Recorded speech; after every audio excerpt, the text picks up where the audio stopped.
Today we'll be doing a video on how to set the proper way to set the intonation on a Rickenbacker 360 12 string. Again, this is just the way I do it. There's probably other ways to do it, but I've always had luck, and this is the way I do it. So I got a lot of emails and requests for how do you get into play, in tune up the neck, and I'm having problems when I get up around after the 7th fret. They don't seem in tune, this and that. Number one, you gotta make sure your neck's adjusted properly. Make sure you get your neck adjusted, get it straight as possible. And I went over this in another video, and I put a capo at the 1st fret, come down to the last fret, and fret the last fret.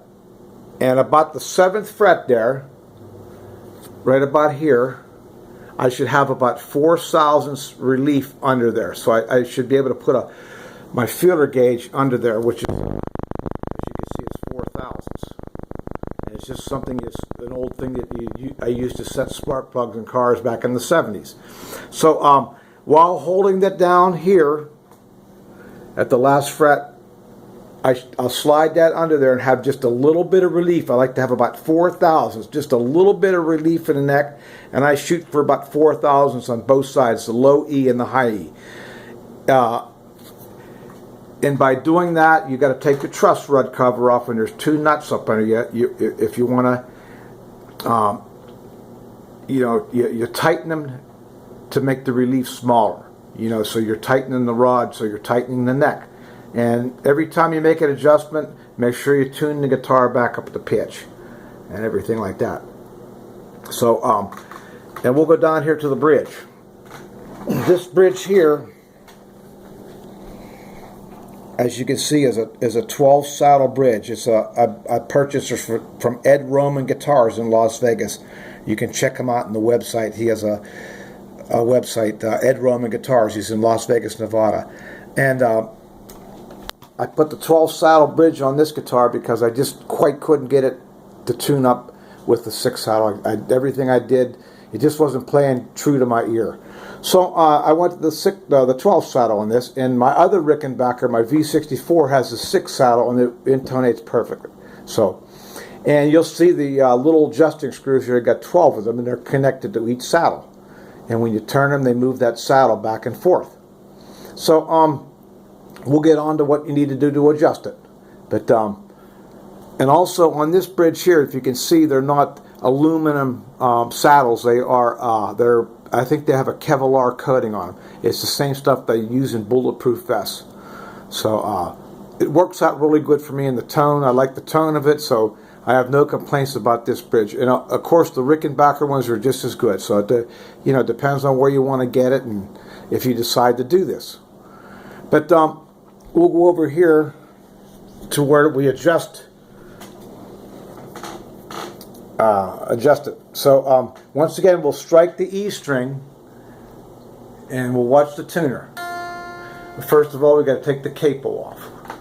We want an E note, not an F. Right on the money. And now the second one, right on the money. Now, fret that string at the 12th fret. If you fret it at the 12th fret, and it's turning flat on the strobe, which means it's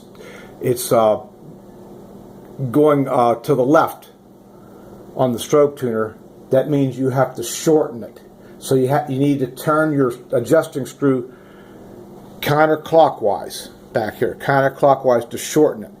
And before you do that, before you make any adjustments, you want to loosen your string. So tune the string up the pitch, strike it, and tune the string open right on the money, and then fret it at the 12th fret. And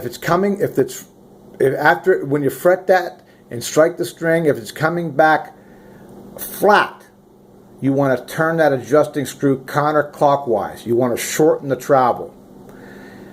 And if it's coming back sharp, you want to turn it clockwise to lengthen it. And each time you turn that saddle screw, you want to take the tension off the string. It's a pain in the neck, but it's It's something you have to do. It could damage the string or the saddle. Just take the tension off it, and sometimes if you have, with the tension on it, you turn that screw, it's not even moving the saddle. So, tune your string to pitch, fret it at the 12th fret. If it's coming back flat, turn it clockwise. And you want to before you turn it clockwise, loosen the string, take the tension off it.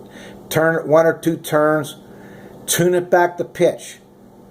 Hit the string open, and then fret it again, and watch what your tuner does. If it's, see, it's a long process, but once you have these set and you use the same strings all the time, you shouldn't have to do it no more. And so that's how I do it, and I hope this helped, and you'll do this and repeat the same process for all your strings, and the most important thing I found to help me do this was this Peterson clip-on strobe tuner, which like I said, I got from Amazon, and it works great. You can tune a wide array of instruments with this, and they're really, really sensitive, and it's the best tool on the market I found, and they're about $85. And also, the way I do this, when I do this intonation, I don't lay the guitar on the table. I do it on my lap.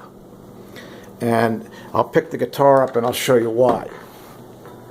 If you watch the tuner, this guitar is on my lap now. It was dead on the table. It'll go a little flat. That's because there's no gravity pulling down the neck. Now watch when I lay it on the table. It'll come back to perfect pitch. So when you do these, if you want to get real picky, do them with the guitar in the playing position. That's just a little thing I found out. So I hope this helped anybody out there with who want to attempt to do this. Actually, after you do it a couple times, it's pretty easy. It just takes time and patience, and make sure your neck's straight, your bridge is adjusted, set your intonation last.